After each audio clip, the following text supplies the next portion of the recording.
current presentation will address the concept of mood and affect. A mood disorder is a mental health problem that primarily affects a person's emotional state. It is a disorder in which a person experiences periods of extreme happiness, extreme sadness, or both of them. It is normal for someone's mood to change depending on the situation. However, to be diagnosed with a mood disorder, symptoms must be present for several weeks or longer. Mood disorders can cause changes in your behavior and can affect your ability to deal with routine activities such as work or school. Mood disorders are characterized by marked disturbances in emotional states, which will affect several aspects: the thinking, the physical symptoms, social relationship, and behaviors. If the mood is seen as a continuum, mood disorders occur when a person experiences moods that lie at either extreme of the continuum. Mood disorders are of two basic types. They can be unipolar or bipolar. People with unipolar disorders experience moods that are at the depressive end of the continuum. People with bipolar disorders will experience moods that are at both ends of the continuum. And mood disorders are generally episodic, which means they tend to come and go. The duration of the disturbed emotional state and the pattern of its occurrence determines how a mood disorder is diagnosed.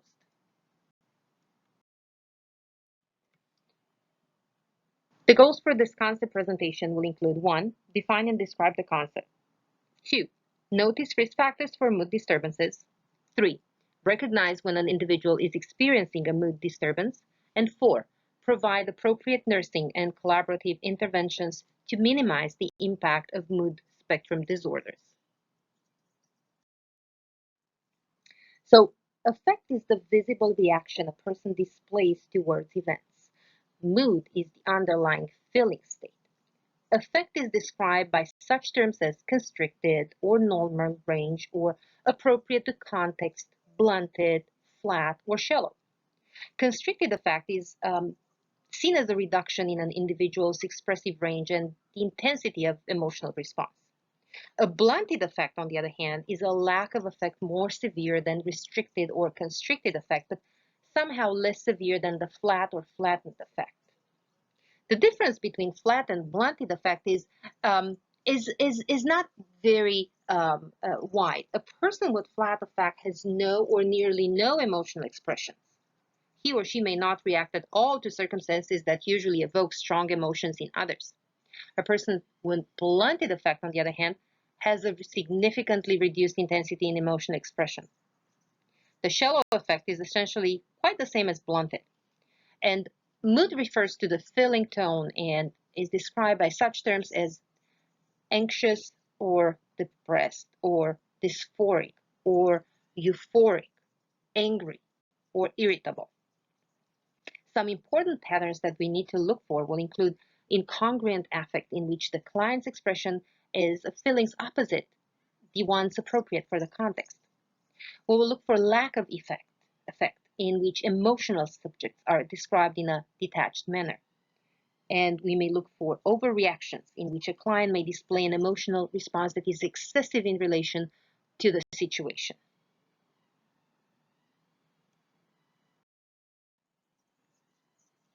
It is important to understand a few key terms, and those will be affective instability, which is defined as repeated, rapid, and abrupt shifts in mood, is considered a core pathology in borderline personality disorder.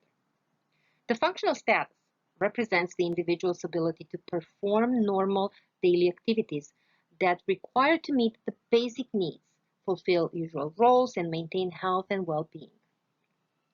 Depression is a mood disorder that involves a persistent feeling of sadness and loss of interest. It is also a medical diagnosis. Melancholy is a sad, pensive state. Mania. It represents that abnormal elevated mood state characterized by such symptoms that are increased irritability and inappropriate elation and severe insomnia and grandiose notions and increased speech and or volume of speech, disconnected and rancing thoughts, increased sexual desire, markedly increased energy and activity level, poor judgment, and definitely inappropriate social behavior. And perceptual disturbances will be seen in cognitive disorders that are characterized by an impaired ability to perceive the nature of objects or concepts through use of the sense organs.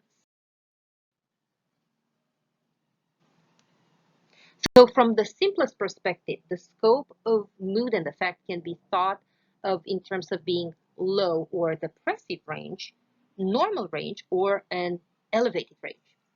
Uh, Please take a look at this figure, and you can see that within the normal range of affect, people feel happiness, sadness, and anxiety. It is usually cyclical and does not persist for days or weeks. The low end of the mood spectrum represents mild to moderate to severe melancholy. On the other end of the spectrum is mild to moderate to severe mania. As the mood cycles out of the euthemic range, the normal range, in either direction, the functional status decreases proportionately. In extreme mood states, such as severe mania or severe melancholy, the individual may be completely disabled and experience symptoms of acute confusion, such as hallucination and or delusions. Mood regulation depends on optimal function of neurons, neurotransmitters, and optimal coordination of severe parts of the brain, including the prefrontal cortex, the anterior cingulate cortex, and the limbic system. So changes to the functions and or coordination of any of those areas can dramatically impact mood regulation. In addition to that, neurotransmitters are essential. They are chemicals that serve to transmit nerve signals from neuron to neuron and to different parts of the brain. Neurotransmitter, and especially dopamine, norepinephrine, and serotonin, have a powerful role in mood regulation by regulating appetite and sleep and thought and emotions, mood, learning, memory, motivation, and concentration. While either ends of the spectrum, either excessive or insufficient levels of neurotransmitters will be associated with mood disorders and other mental health conditions.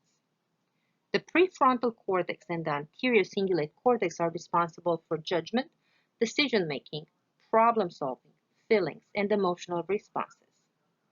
The left half of this prefrontal cortex is involved with the establishment of positive feelings, and the right half is connected with negative feelings. The prefrontal cortex also has an indirect role in controlling mood by moderating feelings generated in the limbic structure and having an effect on neurotransmitter release. The limbic system is the area of the brain that is most directly involved in regulation of emotions, particularly the thalamus, amygdala, hippocampus, and cingulate gyrus. The amygdala is a limbic structure that is involved with memories, learning to fear events, and persistent negative thoughts. So, various neuroimaging studies of mood spectrum disorder show that there is a reduced blood flow and abnormal phosphorus metabolism in the cerebral cortex and especially in the prefrontal cortex. The activity of various neurotransmitters is also disturbing mood spectrum disorder, particularly the levels of dopamine, norepinephrine, and serotonin, which are the main neurotransmitters for those type of behaviors. This is why the medical interventions will be aimed to restore the neurotransmitter balance. And this is because they are involved with memories, learning to fear events, and persistent negative thoughts. The hippocampus has a role in creation and storage of new memories, and it is also has a major role in creating the mood circuit that is known as hypothalamic pituitary adrenal axis.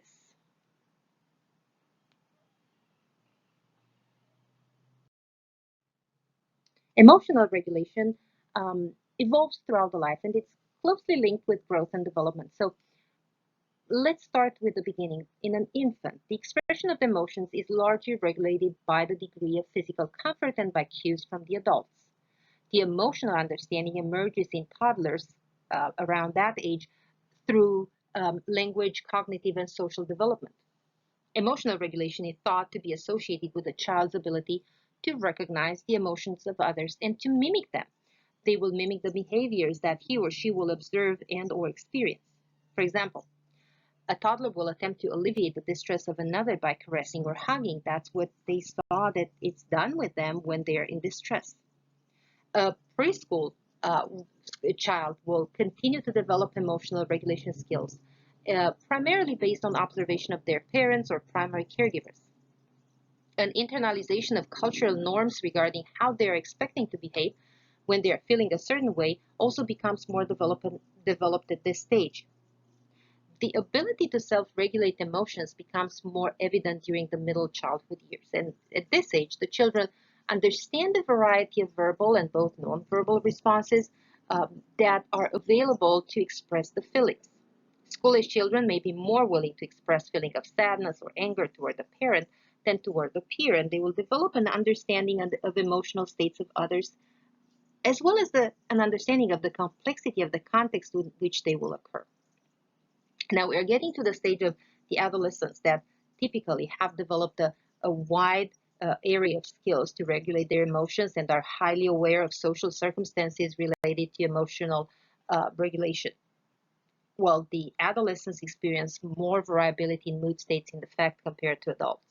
And it is unclear if those differences are due to physiological changes such as hormonal imbalances or they are due to an emotional reactivity or emotional regulation. Well, despite the fact that older adults experience physical and cognitive decline, they often report higher levels of well-being. They have less negative effect and more increased positive effect and are more responsive to positive emotions compared to younger adults. It is thought that this difference can be explained by the fact that older adults activate emotional regulation processes to compensate for any negative stimuli they may experience. Again, we are going and look at the uh, context and variation of mood and effect from a conceptual point of view. So if we are looking at this in this way, the depression is characterized by such an overwhelming sadness and despair that one feels that they are drained of all energy. An individual suffering from depression might feel so sad and empty that he or she will become incapacitated by a loss of the will to live. In these situations, many times a suicidal thought may prevail. So caution should be exercised in the use of the word depression to avoid misunderstanding for two reasons. And first will be because depression is commonly misused to describe normal euthymic sadness when there is little or no loss of functional status. And second, because depression is a medical slash psychiatric diagnosis term. And the clinical psychiatric use of the word depression has a variety of diagnostic applications. For clarity, the undiagnosed mood state characterized by sadness, despair, and loss of function status best should be referred to as melancholy. Now we are looking at the other side of the spectrum. An individual with mania is easily recognizable by the presence of euphoric or agitated affective states, and they often suffer for varying degrees of perceptual disturbances as well, such as racing thoughts and grandiose delusions and difficulty concentrating. They are impulsive and they have a lack of insight. As a result of that, individuals with mania experience impaired functional status as well, and behavior associated with mania may be reckless and dangerous. Another term used as a defining characteristic for some medical or psychiatric diagnosis is hypomania, and nurses are expected to be able to recognize hypomania as an unstable affective state. Hypomanic affective state are expansive and agitated and possibly euphoric, but to a less severe degree than in mania and with less impairment. So the individuals with hypomania will experience racing thoughts and agitation and euphoria just like those with mania, but the perceptual disturbances are less likely in hypomania. To facilitate the assessment of affective instability in the um, generalist nurse conceptual paradigm, the presence of perceptual disturbances is used to distinguish mania from hypomania. So there is a mixed state depression diagnosis that does not fit neatly in the depressive or the manic column because it contains features of both, and it provides useful borderline characteristics for the conceptual analysis purpose.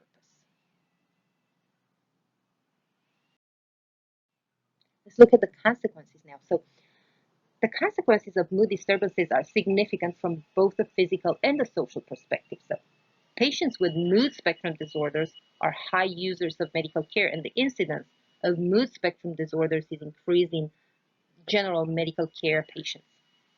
The interpersonal relationship and productivity may be greatly limited by functional status impairment during mood spectrum disorders. Psychosocial variables such as negative life events, personality traits, and individual cognitive styles are associated with mood spectrum disorders. Probably the most ominous consequence is the increased potential for suicide in mood disorders.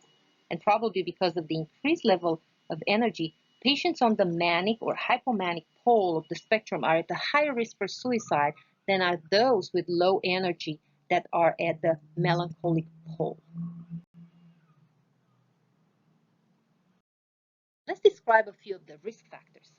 And fluctuation within the euthymic um, range occur normally and even daily among all population and across the whole lifespan. However, although anyone may experience mood spectrum disorders, there are known risk factors. And as a landmark, the broad-based assessment of mood spectrum disorder in the U.S. was the National Comorbidity Survey Replication. It was a study conducted for about 2 years between 2001 and 2003, and this study provides us now a basis for understanding the risk factors. So according to this study, the 12-month prevalence of clinically significant depression in the general population was 6.6%, and the lifetime prevalence was 16.2%, while the rate of depression among women is 2 or 3 times higher than that in men. First episode of depression for either genders usually occurs during adolescence or early adulthood. The incidence of depression, however, peaks bimodally, occurring with the highest frequency during the late 20s, early 30s, and again during the late 60s. Take a moment and think what major events can happen at those stages in our lives. Individual risk factors for depressions were found to be stress, early trauma, neglect, abuse, family history of depression, comorbid medical or psychiatric disorders, and personality disorders. Comorbid anxiety or substance-related disorders have also a high incidence, up to 80% of those with depression, and 1 in 5 of the adults will report comorbid substance dependence. Among those who reported no psychological distress, only 7% reported a substance dependence as well.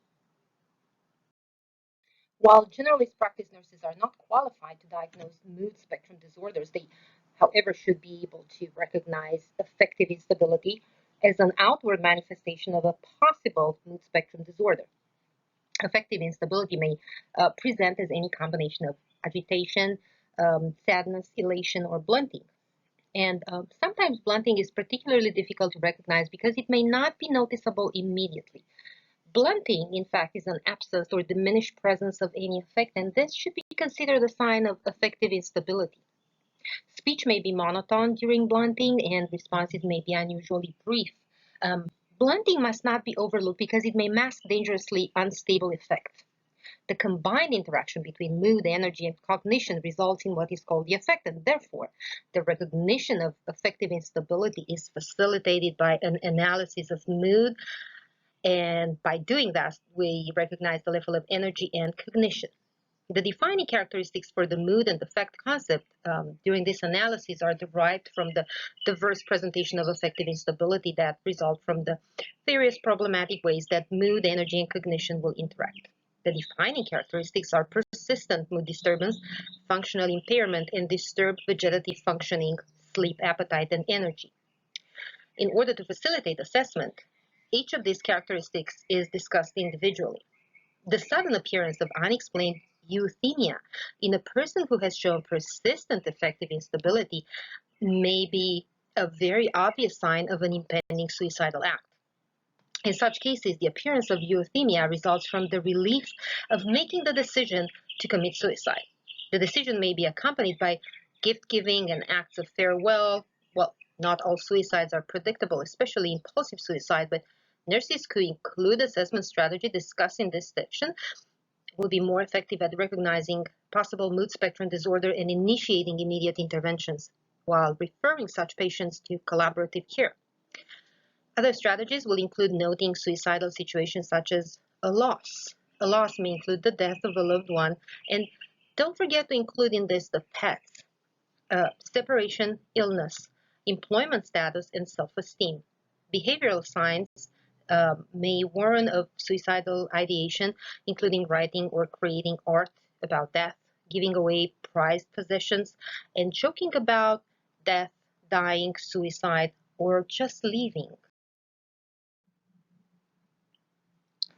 So persistent mood disturbance, um, in this case, the assessment of mood is based on the patient's self-report. Occasionally, nurses will um, infer mood from affect, but this can be misleading because affect is not always congruous with mood. For example, individuals may laugh and cry simultaneously. In any case, persistent mood disturbance may include sadness, melancholy, um, irritability, lack of interest in normal activities, which is called anhedonia, euphoria, elation, rage, or the lack of any ability to feel emotions at all. Moods should fluctuate normally in the full range of euthymia, but moods should not fluctuate so rapidly or so extreme as for so long that functional status is disrupted. Disruptive vegetative functioning refers to the individual's malfunctioning appetite, sleep, or energy level. And some clinicians may evaluate sexual energy or changes in sexual desire, the libido, as a separate measure of vegetative functioning. During a melancholic period, the patient typically exhibits reduced energy level, increased sleep, decreased appetite, and decreased interest in sex. Atypically, individuals with melancholy may overeat, may become more sexual, or may be too agitated to sleep, and this is known as a mixed state depression in the medical psychiatric paradigm. Functional impairment, in terms of useful way to assess functional impairment, is to think of it as the inability to realistically solve ordinary problems of daily living. Functional status may also be known as functional ability. Also, functional ability refers more specifically to the capacity of the patient to perform activities of daily life, whereas functional status refers to the individual's actual performance of the activities of daily life, which may not utilize his or her total functional capacity. Functional impairment is closely linked to a disturbed vegetative functioning.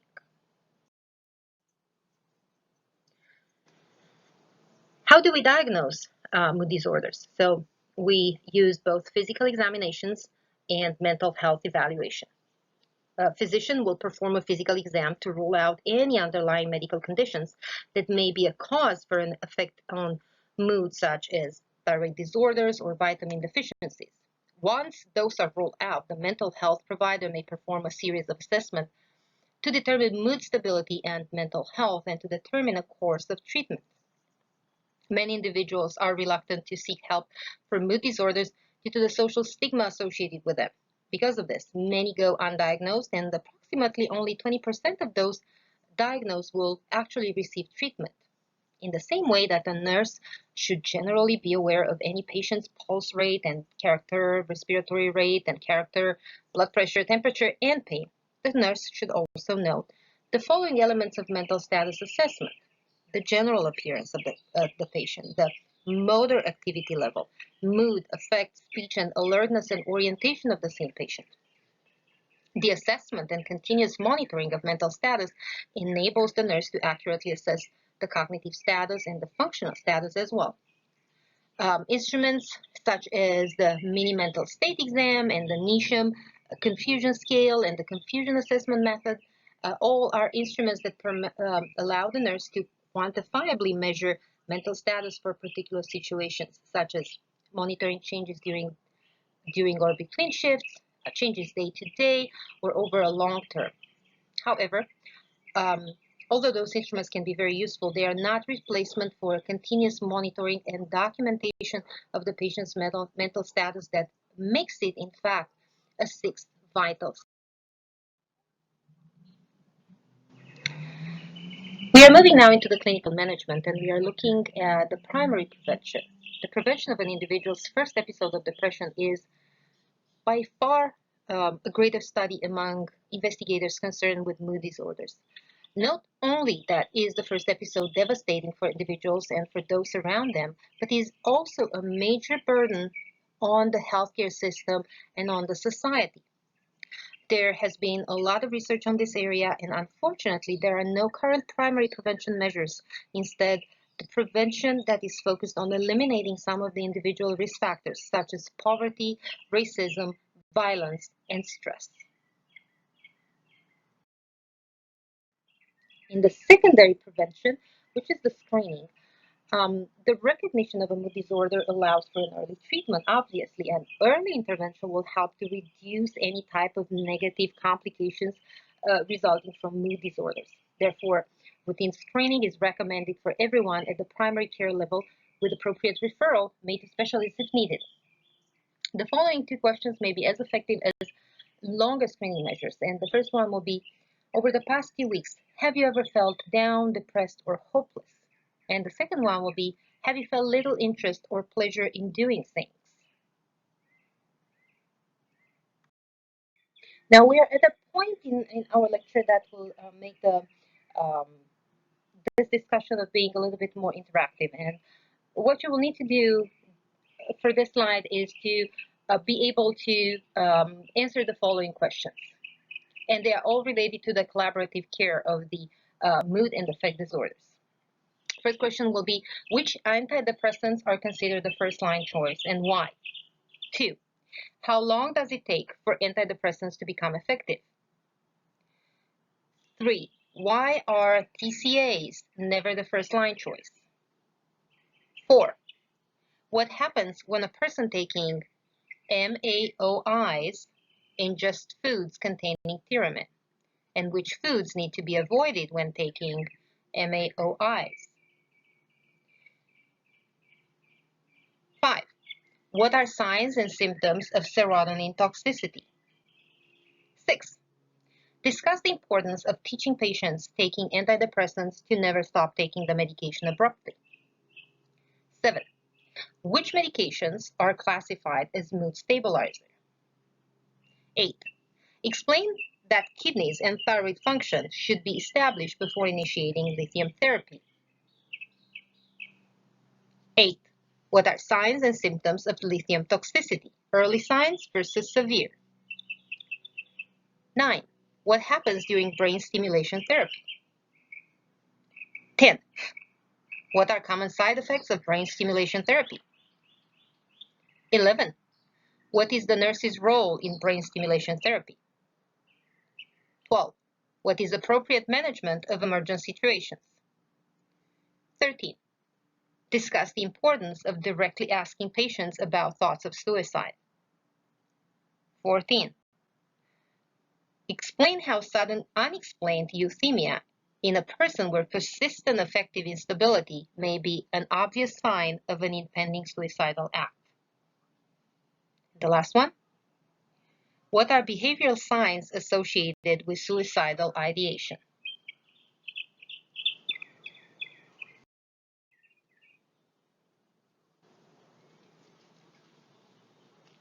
We'll discuss a little bit about how mood and affect interrelates with other concepts. Just like mood and affect, addiction and cognition share impairment in functional ability as a defining characteristics, and that is any individual experiencing affective instability, addiction, or confusion will also experience a certain degree of functional status impairment. The affective disturbance may assume a variety of presentations that can range from crying, euphoria, rage, or even flatness during loss of contact with reality, which is typical of confused states, whether chronic or acute. Whatever the presentation, the standard of care should be to assess for any deficit in the functional status, and from that assessment to proceed to establish a nursing diagnosis based on the presence or absence of other defining characteristics. For example, functional ability may be impaired by addiction, or it can be caused by confusion. It can also be caused by a mood spectrum disorder. Only through a thorough assessment can a nurse differentiate underlying etiologies. Please review those exemplars of mood and affect. What is the appropriate term to be used for sadness, despair, and loss of functional status? A. Mania. B. Depression. C. melancholy, D, hypomania.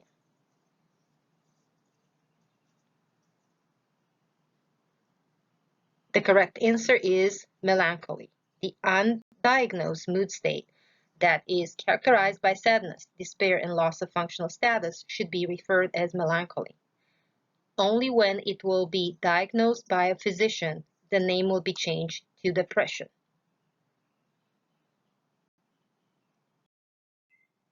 Screening tools for mood spectrum disorders are used to 1. Diagnose, 2. Measure symptoms, 3. Assess for violence, or 4. Detect sleep disturbances.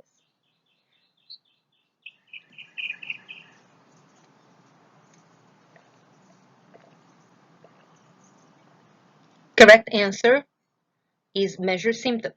Screening instruments do not diagnose mood spectrum disorders, however, they measure the severity of associated symptoms. An approach for children in which toys and games are used to establish rapport so that the child may better express him or herself is called 1. Light therapy, 2. Animal therapy, 3. Art therapy, or 4. Play therapy.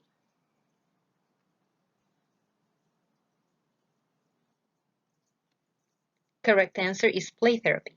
Play therapy represents that approach used for children in which toys and games are used to establish a rapport to the child with the child so they may better express him or herself.